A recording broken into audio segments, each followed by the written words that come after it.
Doctor રોનક જડિયા, orthopaedic સર્જન, જડિયા hospital, Vadsar, વડોદરાથી વાત કરી રહ્યો છું.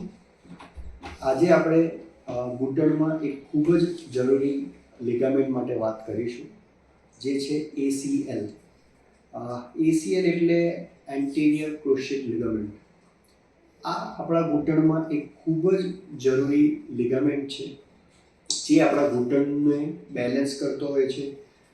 ઘૂંટણમાં બધી જ મુવમેન્ટમાં એનો રોલ છે. આ લિગામેન્ટ સ્પોર્ટ્સ ઇન્જરીમાં, ઘરે પડી જવાથી, એક્સિડન્ટ થવાથી કે પછી ખાલી ટ્વિસ્ટ થવાથી પણ આ લિગામેન્ટ તૂટી શકે છે. જો આ લિગામેન્ટને આપણે રાઈટ ટાઈમ પર રાઈટ સારવાર નહીં આપીએ તો ભવિષ્યમાં આપણને ઘૂંટણની અંદર ગાદીમાં તકલીફ પણ થઈ શકે છે અને ઘૂંટણનો ઘસારો પણ થઈ શકે છે.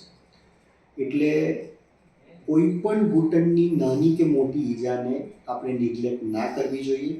અને જ્યારે પણ ઘૂંટણમાં કોઈ પણ ઈજા થાય તો એક સ્પેશિયાલિસ્ટ ડૉક્ટરનો અભિપ્રાય લેવો ખૂબ જ જરૂરી છે. Thank you.